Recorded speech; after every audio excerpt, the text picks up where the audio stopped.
fear-based power, Nazis, bigots, and xenophobia. Those are just some in this breaking story of what RFK Jr. has had to say about Donald Trump.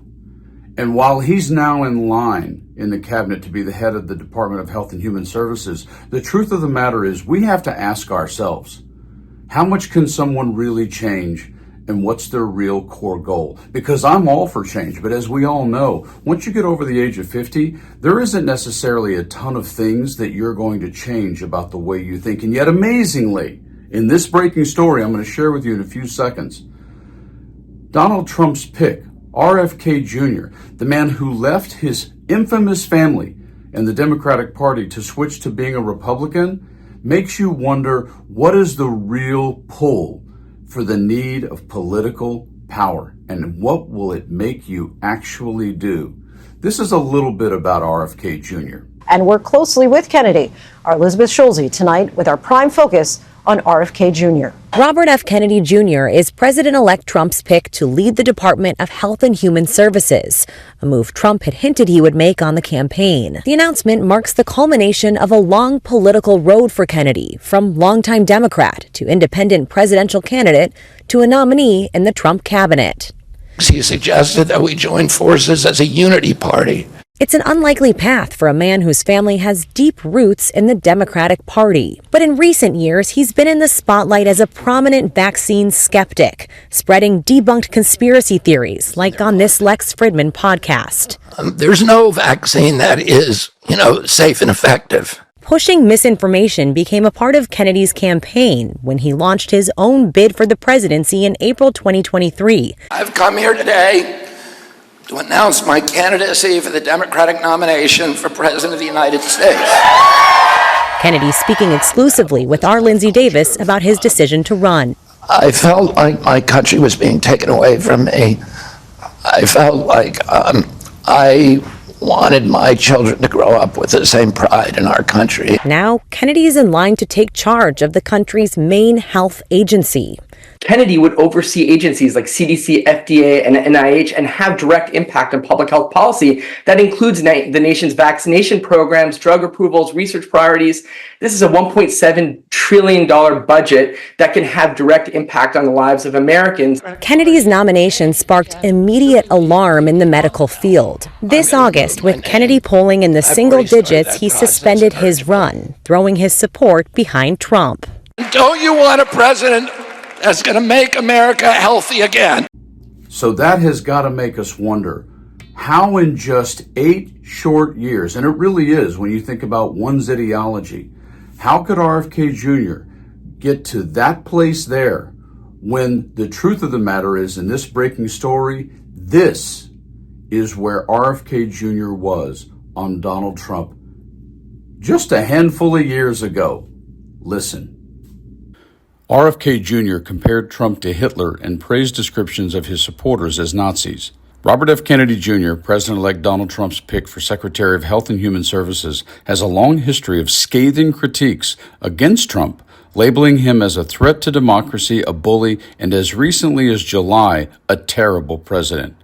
But Kennedy's harshest attacks date back to Trump's rise in 2016, when on his radio show Ring of Fire, Kennedy applauded descriptions of Trump's base as belligerent idiots and suggestions that some were outright Nazis and, in quotes, spineless fellow travelers. Kennedy also likened Trump to historical demagogues like Adolf Hitler and Benito Mussolini, accusing Trump of exploiting societal insecurities and xenophobia to amass power. After Trump won in 2016, Kennedy concluded in one episode from December of that year that Trump was at least in one way not like Hitler because Hitler was interested in policy. In a statement to CNN, Kennedy expressed pride in serving in Trump's administration, supported Trump's vision for the country, and said he regrets his past comments about the former president.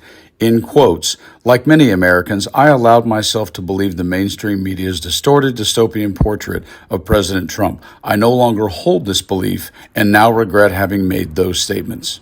Asked back in August whether he would ever serve in Trump's cabinet, Kennedy said no. But weeks later, he ended his campaign and endorsed Trump.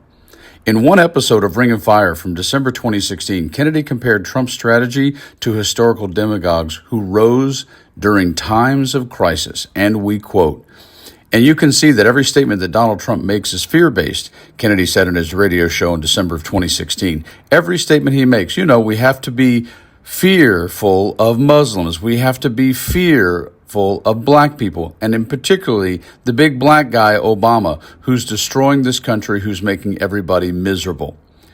And only one person has the genius and the capacity to solve these things. And I'm not going to tell you how I'm going to do it. Just trust me, vote for me, and everything will be great again. And of course, that whole thing is like a carnival barker, Kennedy concluded about Trump. Kennedy repeatedly accused Trump of exploiting fear, bigotry, and xenophobia to build a dangerous nationalist movement and warned Trump would destroy both the climate and clean water. Kennedy, on his radio show, also harshly criticized Trump's environmental policies, accusing him of promoting reckless climate denialism and prioritizing corporate interests over public health. He accused Trump of pursuing pollution-based prosperity by rolling back regulations like the Clean Water Act and withdrawing from the Paris Climate Agreement. And we quote, "Trump isn't just going to destroy the climate, but he's also promised last week when he spoke to the oil industry, the shale gas industry, he promised that he would get rid of the Clean Water Act," he added.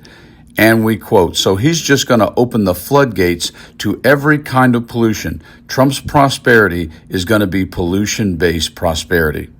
I know in my lifetime, we've all had moments where this person was a friend and now they're a mortal enemy, and this person we thought was our enemy and somehow became our friend. But we're talking about deep-rooted, long-life ideologies built in what you're trying to accomplish, and it just strikes me that once the ball is actually in play and this administration takes over in 2025, I can't understand for the life of me how somebody who said those things about Donald Trump is going to actually wind up working well for this country and also with Donald Trump through the course of 4 years. I don't buy it. I don't believe it. And this would be the flip-flop of all time to see a man who's as bright as RFK Jr. can be, who said those things and now all of a sudden endorses Donald Trump and wants to be a part of his working cabinet. Folks, hold on to your seats. It could be a really bumpy ride.